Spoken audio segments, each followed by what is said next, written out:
Bonjour à toutes et tous. Monsieur le Président, cher Éric Henry, Madame la Vice-présidente Magali, Mesdames et Messieurs les professionnels de santé, je n'ai pas vu Madame la Vice-présidente de la région, peut-être qu'elle va arriver. Elle est en visio. Chère Farida Aldani, Mesdames et Messieurs, je me réjouis d'être parmi vous aujourd'hui ici, dans cette maison des soignants, pour ouvrir le 8e colloque national de l'association Soins aux professionnels de la santé. Je veux tout de suite saluer votre engagement au service de l'accompagnement et de l'aide aux professionnels de santé et aux étudiants en situation de souffrance. Merci à vous, Éric et Catherine, et merci à toute votre équipe. Depuis 2015, au sein de la maison des soignants, ce lieu d'accueil et de ressources qui a vu croître vos activités au service des professionnels de santé, vous apportez des réponses concrètes, des dispositifs d'écoute. Ce sont de vraies solutions, elles répondent à des besoins collectifs et individuels. C'est un endroit, une équipe, des professionnels auprès desquels, en confiance et en discrétion, les soignants peuvent déposer leurs mots. MAUX, ça peut être MOTS aussi. C'est vraiment important et les initiatives qui se déploient en ce sens sont l'expression des besoins croissants en la matière. Vous le savez, la santé des professionnels de santé fait partie de ma feuille de route. Ce sujet constitue pour moi un enjeu majeur et transversal. Si les professionnels de santé vont mal, c'est l'ensemble du système de santé qui est malade. En tant que professionnel de santé, je sais et connais toute la complexité de ces questions qui recouvrent des réalités si différentes. Que l'on parle de la santé des professionnels de santé exerçant à l'hôpital, en institution, en EHPAD ou en libéral.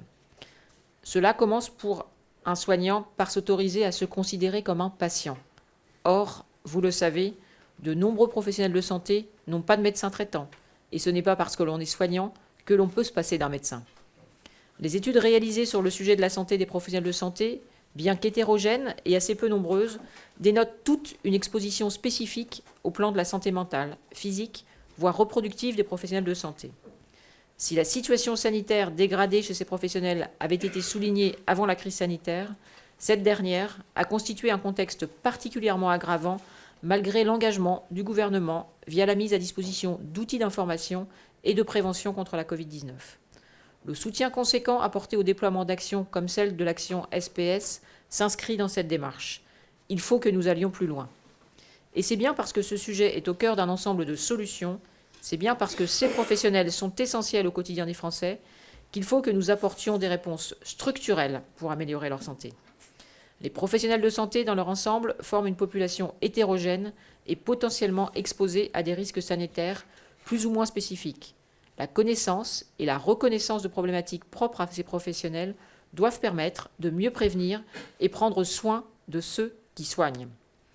Alors qu'ils épousent leur métier par vocation et l'exercent comme un sacerdoce, le surmenage auquel ces professionnels sont, dans une large mesure, confrontés, induit des conséquences importantes au plan individuel comme collectif. Les problématiques sanitaires qui les touchent font peser un risque sur l'ensemble du système de santé.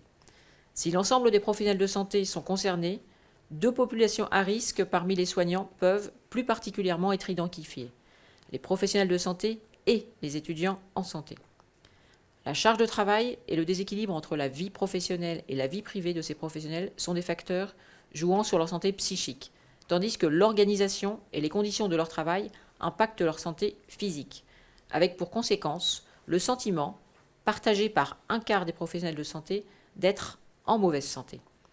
Cette conjugaison de facteurs renforcés par le souhait pour les générations entrantes d'un meilleur équilibre entre vie personnelle et engagement professionnel conduit en outre à un effondrement de l'attractivité des métiers de la santé et pénalise l'intérêt porté de père en fils au secteur de la santé. Aussi, afin d'améliorer les comportements de prévention et la santé des professionnels de santé, un des chantiers nationaux du CNR porte sur la nécessaire considération à apporter à la situation sanitaire de cette population, et ce, quel que soit leur lieu et les secteurs d'exercice, santé, sociale, médico-sociale, en institution ou en libéral.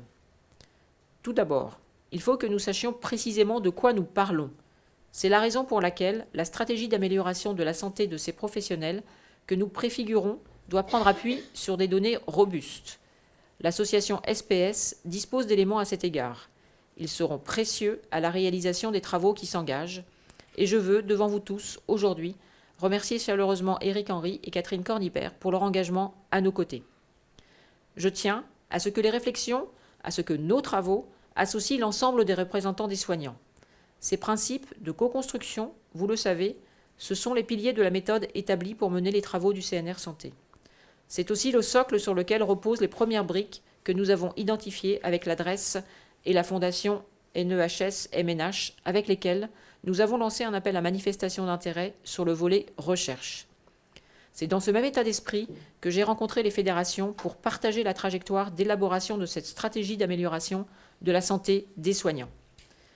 Je suis très heureuse de leur motivation, de la volonté collective à s'investir, de l'engagement des différentes parties à contribuer effectivement à ce projet essentiel qui vise à répondre à 3 objectifs principaux.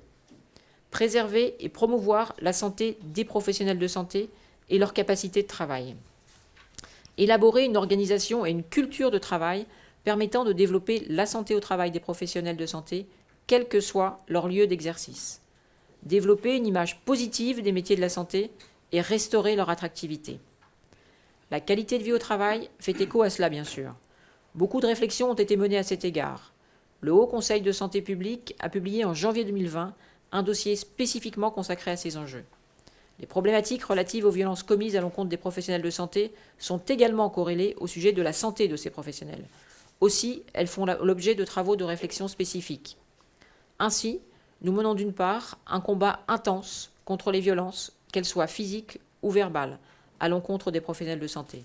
Très concrètement, dès janvier 2023, une nouvelle plateforme en ligne sera accessible pour signaler des événements sanitaires indésirables à l'Observatoire national des violences en milieu de santé. J'ai également tenu à mobiliser les établissements et les ordres pour accompagner les soignants face aux violences et à diffuser les principes de sécurité bâtimentaire auprès des établissements de santé et des structures de ville.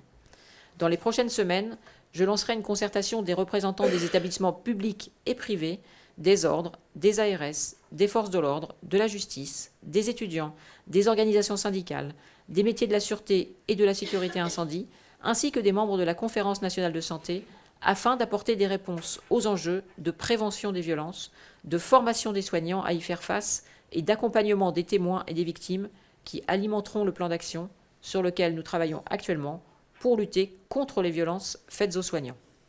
Je le dis haut et fort, toutes violences dont sont victimes les professionnels de santé doivent être dénoncées, combattues et sanctionnées pour qu'elles ne soient jamais banalisées. La sécurité des soignants est essentielle à leur santé.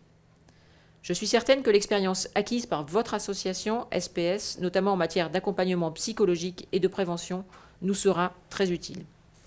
À nouveau, merci vraiment à tous pour votre engagement et merci pour votre attention. Je vous souhaite un très bon colloque.